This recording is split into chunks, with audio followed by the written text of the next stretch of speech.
We filed quietly into the machine shed. Somewhere north of 700 farmers and small-town friends filled rows of seats and stood packed together along the walls. There was quiet conversation about how heartbroken we were for the family, and also, how's harvest going for you guys? Pretty good till this week. Yes. Then the overhead door opened, and a Heil trucking semi pulled up, a single wooden casket on its flatbed. A group of young men brought it into the building as Nate Smith's country song, "Can You Die From a Broken Heart," echoed out into the countryside.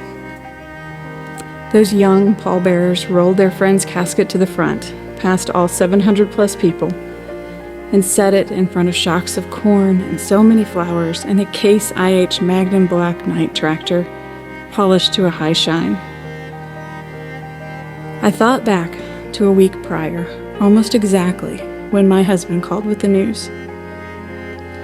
Caden Marr was 23 years old and living his dream, farming with his brother Callan, running the combine when the hopper hooked an overhead wire. It was neutral, but the one above it wasn't. Caden tried to unhook the machine, but came in contact with both wires. He was killed instantly. His uncle tried to save him. He was injured, but lived.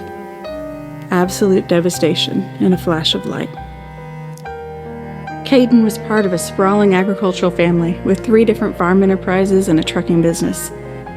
I spent a few hours in the combine with his cousin Bridget a couple years ago for a story on her decision to farm.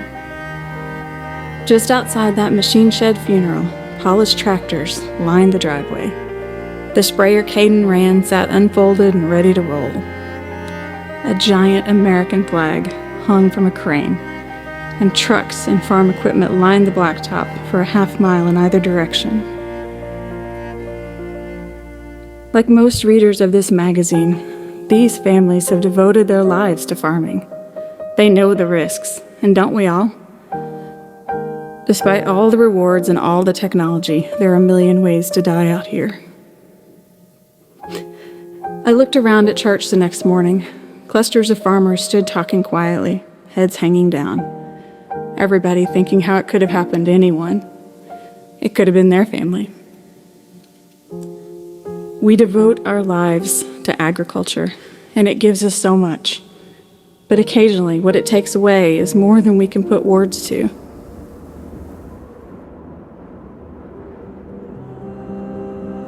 I drove north on Highway 41 later that week, past Caden's parents' place, and past the gravel road to another farm.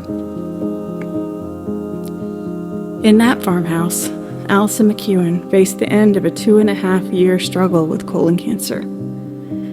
Less than 48 hours after Caden's funeral, Allison slipped into heaven. She was 52, and she and her husband Ed have 4 teenage boys. We farmed and raised our kids together. It's hard to imagine so much grief in one tiny spot just south of Prairie City, Illinois. These 2 farm families aren't more than a couple miles apart, a field or 2 as the crow flies. But over the course of 10 days in October, their lives changed. Allison came up to me at church a few years back with an idea. A fight to the finish bud run, with us and 2 more friends. "It'll be fun," she said. We did it, and fun is a stretch, but my word, did we ever laugh. Allie and I spent the last mile running and talking about how the electric shocks at the end couldn't possibly be as hot as a real electric fence, right? But they were, and somehow that was legal. And we paid to do it. All these years later, we'd still double over laughing about it, including the polar plunge. Is that Jesus in that boat? I had to sit down when I got word that she'd died. She was with Jesus, right that minute, in a body that was whole and healed and free of pain. No more suffering.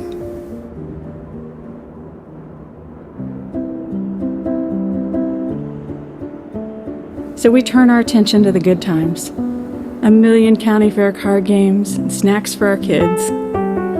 The time our then 10-year-old ran up to Allison at church with the news that her heifer calved, because Allison had artificially inseminated that heifer, a skill she had thanks to her early career on a California dairy. They were so excited together. Allie loved growing things, fruits and vegetables and flowers and animals, but especially kids. Her boys are some of the best you'll ever meet. Caden was too. Tall, blonde, and armed with a grin that could get him both in and out of trouble. He was born with the operator gene. If it had a key and blew smoke, he could drive it. He had a good family, and he was well loved.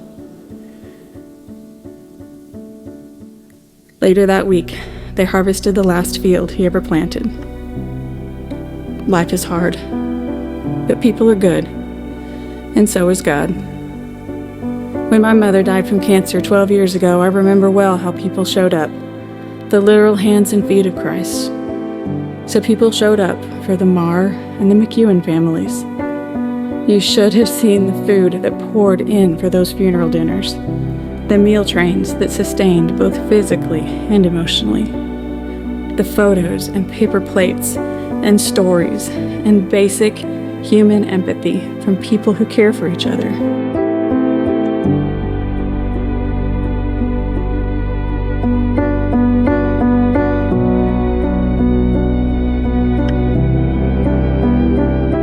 Hug your people.